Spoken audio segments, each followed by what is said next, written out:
Indo চায়নার বর্ডারে কে কে গেছো আমায় কিন্তু কমেন্ট করে জানিও। তোমরা আমার লাস্ট ভিডিওটা দেখে থাকলে এতক্ষণে নিশ্চয়ই জেনে গেছো আগের দিন আমরা নর্থ সিকিম কমপ্লিট করে ফিরে এসেছিলাম গ্যাংটকের হোটেলে। সকালে উঠেই দেখি মারাত্মক কুয়াশা, কিচ্ছু দেখা যাচ্ছে না।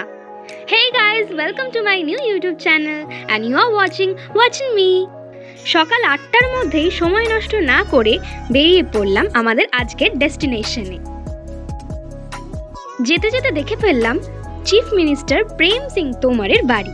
যেহেতু গ্যাংটকটা এখানকার ক্যাপিটাল, তাই অন্য জায়গার তুলনায় গ্যাংটকটা কিন্তু ছিল বেশ জমজমাট। জাদু জাদু।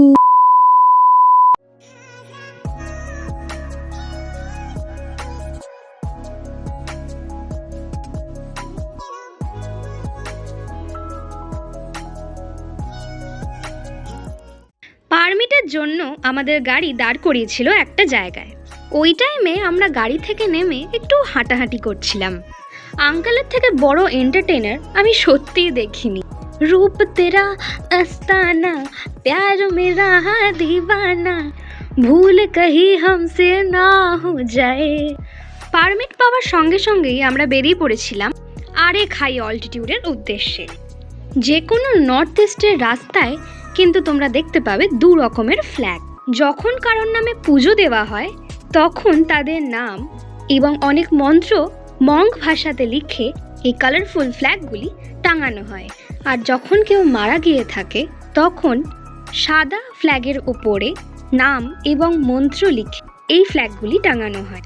আমার মনে হয় এই ফ্ল্যাগগুলোই এই জায়গাগুলোতে একটা আইকনিক রোল প্লে করে, কি তাই না?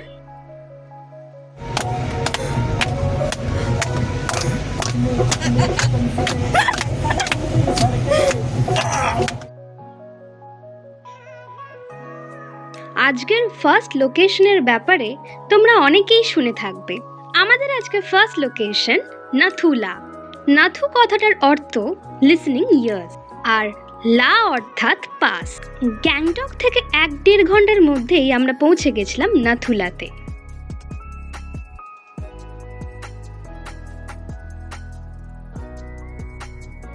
এখানে টেম্পারেচার খুব একটা ফল করে না, তবে এখানের হাওয়া কিন্তু মারাত্মক ছিল। সেই হাওয়াতে এত ঠান্ডা লাগছিল যে কি বলবো। এক তো হাওয়া, তার উপর বৃষ্টি, উফ। এই মাউন্টেন পাসটি হিমালয়ের ডঙ্কা রেঞ্জে অবস্থিত। সেই কারণে চায়নার সাথে একটা বর্ডার ইন্ডিয়া শেয়ার করে এই নাথুলাতে। ঠান্ডার মধ্যেই কাঁপতে কাঁপতে আমরা ওপরের দিকে যাচ্ছিলাম, আরও উঁচুতে। আমার তো হাফ রাস্তা উঠতেই নাক মুখ চোখ একদম লাল হয়ে যায়। তবে কষ্ট করে ওঠার পর জায়গাটা ছিল worth it। আর উঠেই দেখতে পাই আমাদের ভারতের পতাকাকে। জয় হিন্দ। জায়গাটিতে না গেলে বুঝতে পারবে না আমাদের দেশের জওয়ান কিভাবে এত কষ্টের মধ্যেও আমাদের সুরক্ষা করে চলেছে। মন থেকে তাদের সবাই শ্রদ্ধা এবং স্যালিউট জানাচ্ছিল। এই যে গেটটা দেখছো, এইটা ক্রস করে গেলেই কিন্তু চায়না শুরু। ঠান্ডার চক্করে সবকটা ফটো আমার এরকম আসছিল। ইস, ছি ছি ছি ছি ছি ছি। ব্রিটিশ আমলে এই নাথুলা দিয়েই ট্রেড অ্যান্ড এক্সপোর্ট করা হতো। সিকিমের সব থেকে পপুলার স্পটই বোধহয় এই নাথুলা। ওপর থেকে গাড়িগুলোকে কিরকম খেলনার মতো লাগছে না?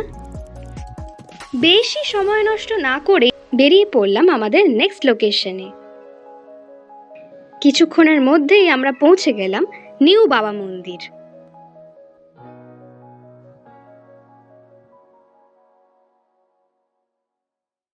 এই মন্দিরটি ইন্ডিয়ান আর্মি বাবা হরভজন সিংকে ডেডিকেট করে বানানো হয়েছে। এখানে ঢুকতেই বাজছিল দেশাত্মবোধক গান। প্রত্যেক বছর দূর দূর থেকে ভক্তরা এই মন্দিরে আসেন। কথায় আছে বাবা হরভজন সিং নাকি এখনো গত 30 বছর ধরে আমাদের এই দেশকে রক্ষা করে চলেছেন। এমনকি এই কথাটি চাইনিজ আর্মিরাও স্বীকার করেছেন। এমনকি এই জায়গায় কোনো দুর্ঘটনা ঘটার আগেও হরভজন সিং জওয়ানদের স্বপ্নাদেশ দিয়ে সতর্ক বার্তা দেন। কুপুব ভ্যালির কাছে বাবা হরভজন সিংয়ের সমাধি রয়েছে এবং সেই জায়গাটিকেই ওল্ড বাবা মন্দির নামে জানা যায়। বেশ কিছুক্ষণের মধ্যেই আমরা পরের লোকেশনে পৌঁছে গেছিলাম, ছাঙ্গু লেকে।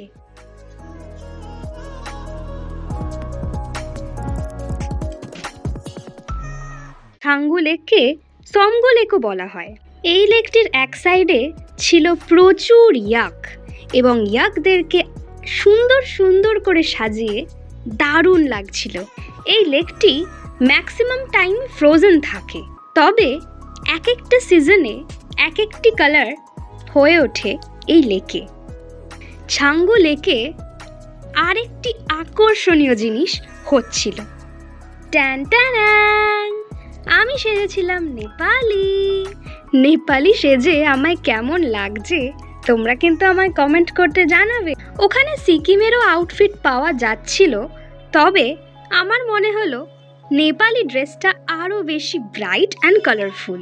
তিনজন আমরা রেডি হয়ে যাওয়ার পরই শুরু করলাম র্যান্ডম কিছু নাচ। তবে তোমরা কিন্তু আমাদের নাচ না দেখে শুধু মুখের হাসিগুলোই দেখো।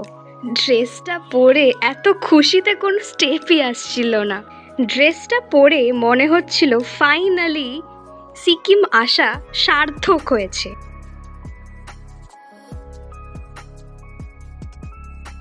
লেক থেকে আমরা ফিরে আসছিলাম আমাদের হোটেলের দিকে। প্রথমে তো বেশ স্মুথলি চলে এসেছি, কিন্তু মাঝ রাস্তাতেই 1 ঘন্টা জ্যাম সেরে আমাদের ফিরতে টাইম হয়ে গেছিল প্রায় 4টে। অল্প কিছু লাঞ্চ করেই আমরা বেরিয়ে পড়েছিলাম এমজি মার্কে।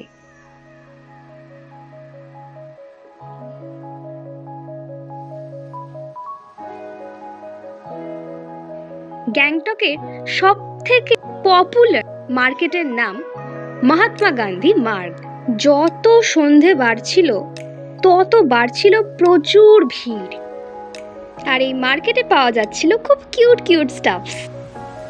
মাঝ রাস্তায় দেখতে পেয়েছিলাম সিকিমের বিখ্যাত রেড পান্ডা স্ট্যাচু। লেজটা কিরকম ক্রিম রোলের মতো দেখতে না? তোমাদের সকলকে থ্যাংক ইউ এত সুন্দর সুন্দর কমেন্ট করার জন্য। যারা প্রত্যেক দিন আমার এই ভ্লগ দেখো তাদেরকে অনেক অনেক শুভেচ্ছা, এবং তোমাদের এই ভ্লগ আমি দেখাতে পেরে আমি নিজেও খুব ব্লেসড। সো গাইজ, আজকের ভিডিওটা এতটাই। ভালো লাগলে লাইক করে দিও, কমেন্ট করে দিও, শেয়ার করে দিও, অ্যান্ড আমাকে সাবস্ক্রাইব করতে ভুলো না। দেখা হচ্ছে আবার একটা ভিডিওতে। Till then, bye by.